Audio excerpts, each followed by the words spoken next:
Hey there and welcome to the Explaining History podcast, and today we're going to focus on the first defeats of the Italian army in North Africa inflicted upon Mussolini's armies by the British in 1940. This, of course, is a tale of arrogance and hubris that befits the Duce and the lack of foresight and the poor preparation for war, and the fact that throughout the 1930s various forays into Abyssinia and Spain had depleted the financial reserves and the material preparation that the Italian army and navy needed, meant that the Italian forces in North Africa would suffer catastrophic defeats to a far, far smaller British Empire force. Now, a month or two ago, I did a podcast on the preparations by Mussolini and the preparations by the British for conflict in North Africa and Britain's plans to defend the Suez Canal. If you want to stop and go listen to that, that'll make a whole lot more sense about this podcast. But if not, then listen on, and I'm sure you can catch that one later on. In Libya to the west and in Abyssinia to the south, the Italians possessed vast numbers of troops. There were 600,000 Italian and colonial troops in both Italian possessions, and these were poised to expel the British from Egypt with the greatest of ease. Churchill's least favourite general, Archibald Wavell, was sent to conduct the defence of Egypt, and under his command in Egypt and in East Africa in general, there were less than 100,000 British and colonial troops, and this also included troops in the Middle East, Sudan and Somaliland and Kenya. So the Middle Eastern sector was very, very lightly garrisoned compared to the threats that faced it. And this was demonstrated when British Somaliland fell without almost a shot being fired to their Italian neighbours in Italian Somaliland. And this was the kind of conquest that Mussolini was looking for. Quick, easy, without expending large amounts of blood and treasure, and conserving the munitions and equipment that Mussolini had access to. The hope that Mussolini had was that Britain would capitulate soon anyway, that the bombing of Britain and perhaps even an invasion of Britain might take place, and very swiftly a peace conference would be called in which Mussolini would appear on the victorious side and would take a disproportionate share of imperial assets from Britain compared to the amount of effort and fighting the Italians had actually put in.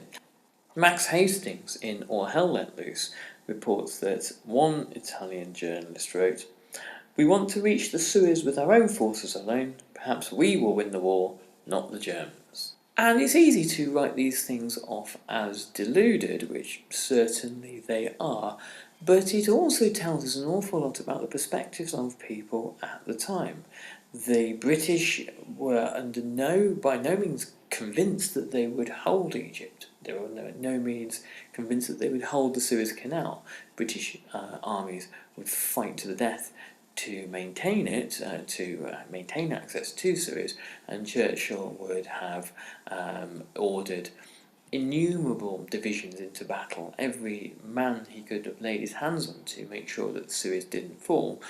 But in 1940 there was no belief that necessarily the centre would hold, and it was also highly plausible that the Italians might seize Egypt. From an Italian perspective, this seemed like an easy victory in the offing. Mussolini had already sabotaged his military capability. He had allowed part of his army to be demobilised in order to return home to bring in the Italian wheat harvest. The obsession that Mussolini had with grain and grain quotas and expanding the amount of arable land also tied in with the fact that many of his soldiers were sons of peasants, and the modernisation of Italy had not really reached large parts of the rural south. This meant that the needs of bringing in the harvest and the cycles of rural life still had a huge significance when it came to removing large numbers of troops from the countryside.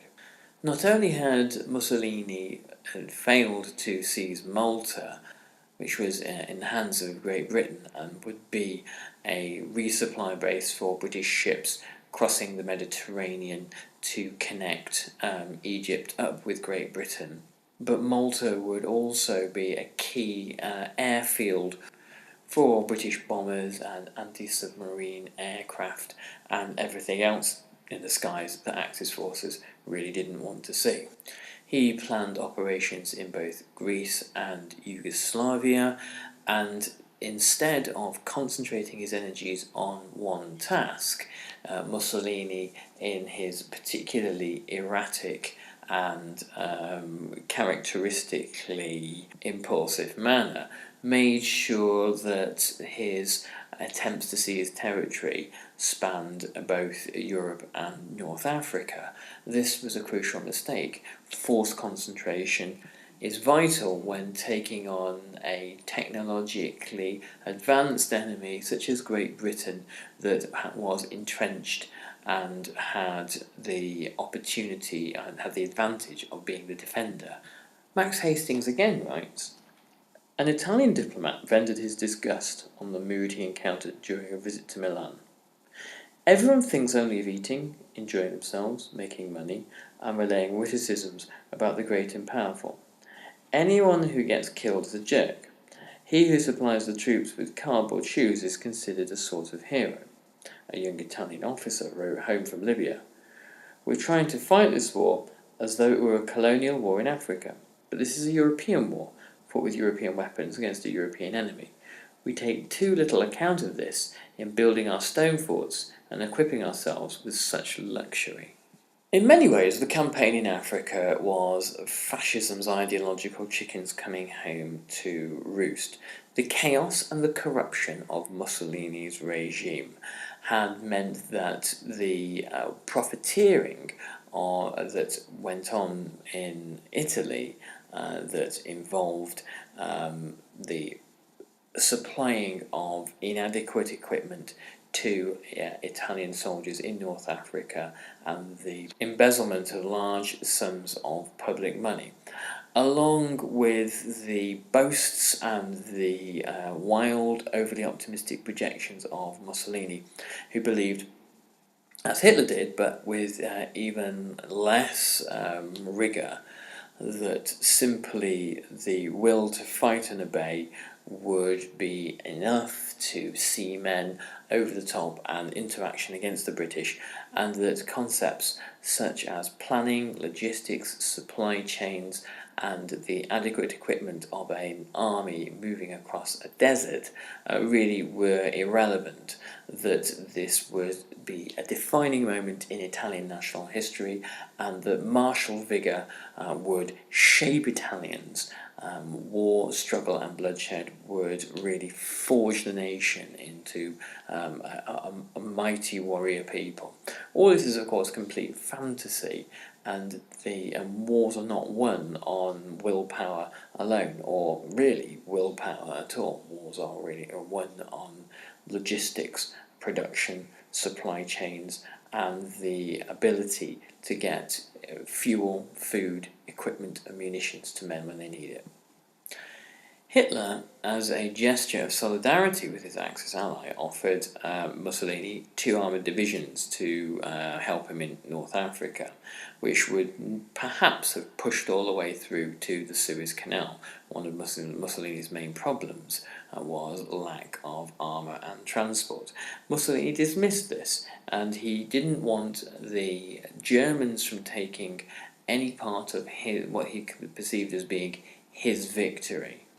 However, in a moment of particularly poor judgment by Mussolini, 1/4 of the entire Italian Air Force had been sent to join the Luftwaffe in its attack on Great Britain.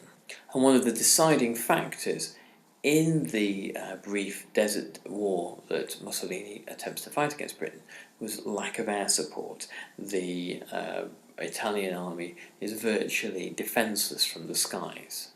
Mussolini kept forces in the rear in Albania to attack Greece or Yugoslavia. And these are, of course, troops who would have been highly useful fighting in the desert. Mussolini was afraid that a deal between Britain and Germany would be made before he could make serious inroads into the British Empire in North Africa. And the race to take territory from Britain led him into his greatest military fiasco of the war, in which 26 divisions, half the Italian Air Force, the entire force of Italian tanks, and any illusion that Mussolini was a serious player in the war were lost. Mussolini's most senior military commander in North Africa was Marshal Rodolfo Graziani, who in the summer of 1940 commanded 500,000 men in Libya, facing 36,000 British troops in Egypt, and backed by a further 27,000 men in Palestine. Graziani himself had committed what we would now term crimes against humanity in 1935, dropping poison gas on the Abyssinian people, and he was far more suited to easy wars of conquest against far weaker enemies than he was to a fight against a well-equipped and motivated force, even one which was dwarfed by his own retinue of troops. Marshal Graziani was cautious when it came to advancing. The British had already led cross-border raids against the Italians for information and prisoners, and he was not sure whether he really felt like taking on the British at all. At the insistence of Mussolini, Graziani leads an attack, and he is certain that the British have more men. Quite unnecessarily, he digs in at Sidi Barani, which sits on the coastal road from Libya into Egypt, about 95 kilometres across the border, and it was an incredibly cautious move. It was one which was going to be ultimately unsuccessful, and it showed that Graziani had very little understanding of warfare, of how armies moved, and how easy it was along this tiny strip of navigable land on the northern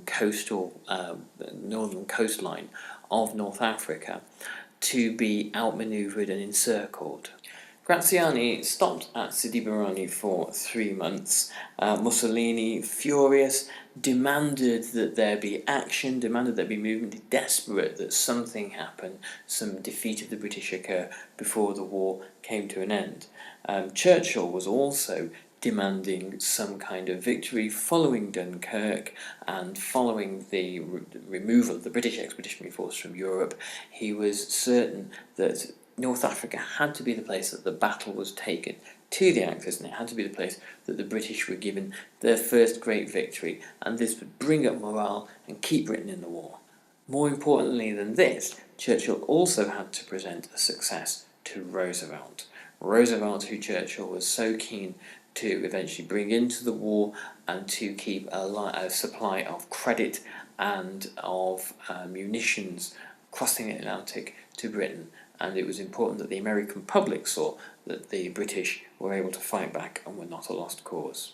In January 1941, the British Army in Sudan marched into Italian-occupied Eritrea, part of Abyssinia, and seized a fortress at Keren in a battle which began on the 27th of March, which was a very costly battle to the British, killing 500 soldiers and leaving over 3,200 wounded. In February that year as well, February 1941, the British Army advanced from Egypt under one of the most successful generals of the war, who was later, unfortunately for him, captured, General Alan Cunningham, who marched from Kenya into Abyssinia and seized the capital, Addis Ababa, ending the occupation of Italy in Abyssinia, which had begun in 1935. So the first quick victory of the war didn't go to Mussolini, it went to Great Britain, or the first quick victory of the war, shall we say, in North Africa and the Middle East.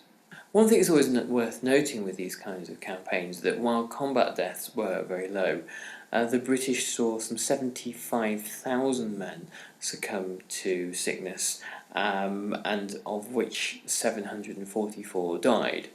Even cases of diarrhea and gastric illness and that sort of thing that aren't life-threatening can leave valuable fighting men out of action for considerable periods of time, so much so that they have to be counted as non-combatants.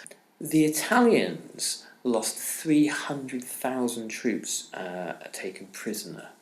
While the Italian Empire in Abyssinia was busy being destroyed, the most significant move came against Graziani when Wavell and Lieutenant General Sir Richard O'Connor launched Operation Compass against Sidi Baroni. When it became clear that Italian defences were extremely weak, Italian troops were almost, in some cases, unarmed.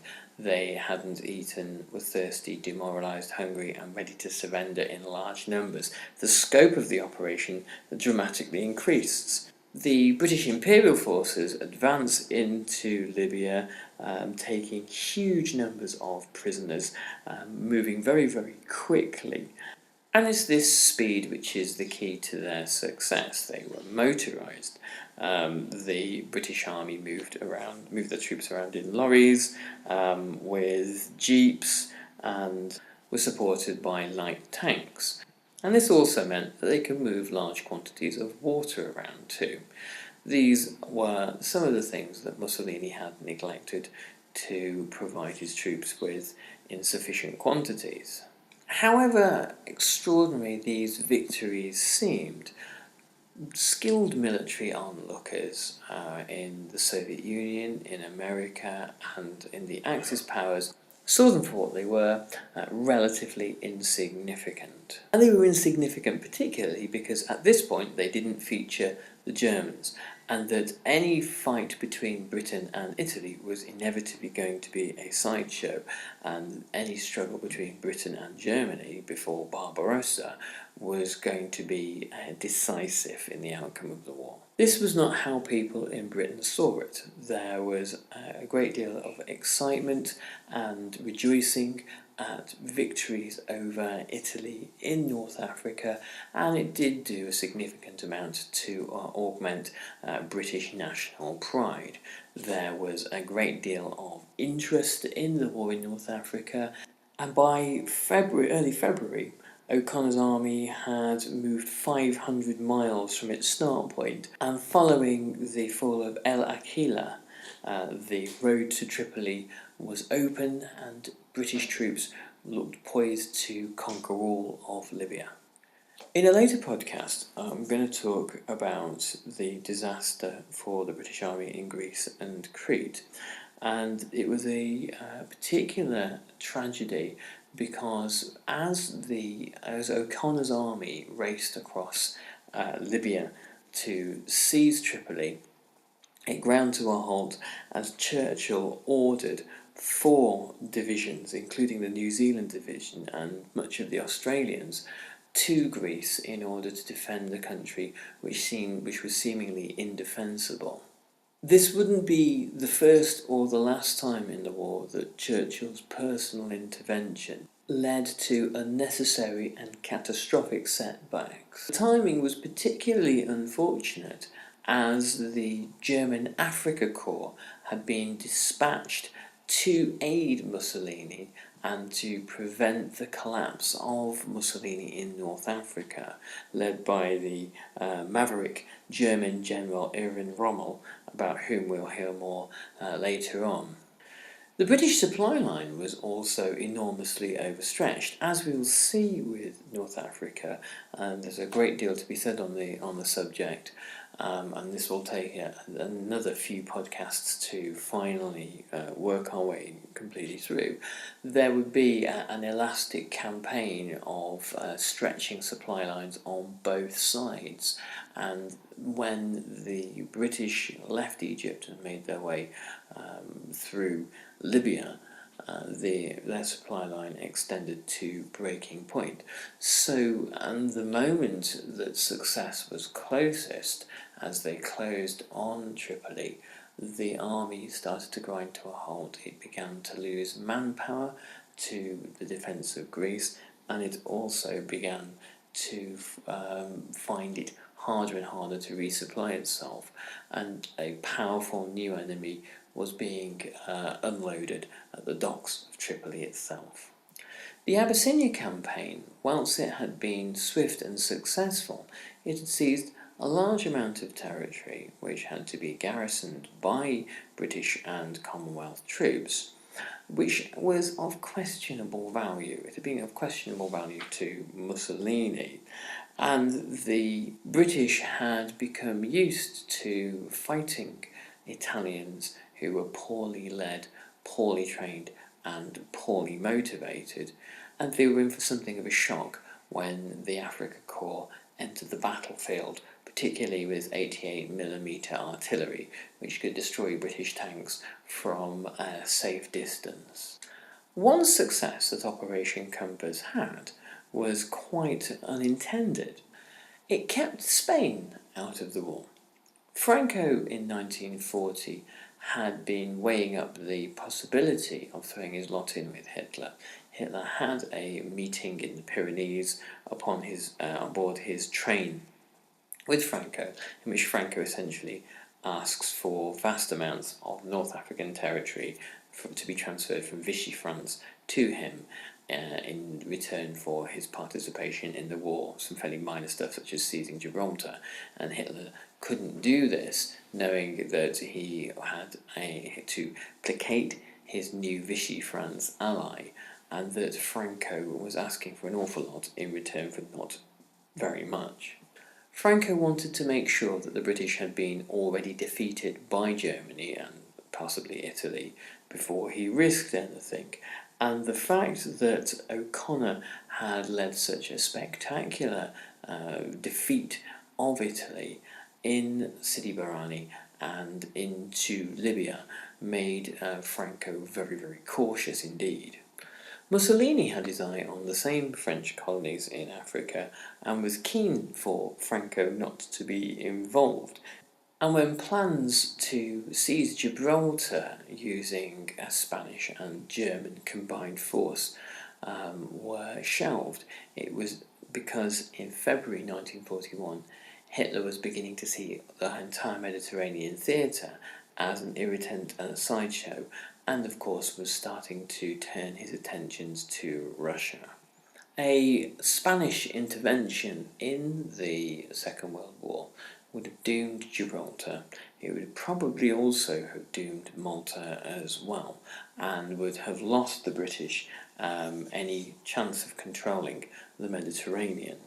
This would mean that the resupply of British Egypt would have become virtually impossible, and the chances of the entire Middle Eastern sector falling would have been greatly increased. So Operation Compass, whilst it was dismissed by some onlookers as being looking very grand but having little substance, actually potentially saved the British in the Middle East, and perhaps even Britain's war effort in its entirety. Because without the Middle East, of course, there would have been very little oil in order to fuel Britain's war effort that didn't ship itself across the Atlantic from the United States. Thanks for listening, and I'm going to continue looking over the next few weeks at the Desert War. So if you like that, if you find it interesting, of course, give us some good feedback, say hi on the Facebook page, pass it on to a friend, or even better, give us a thumbs up on the iTunes Explaining History page. Many thanks, and I'll catch you on the next Explaining History podcast. Bye-bye.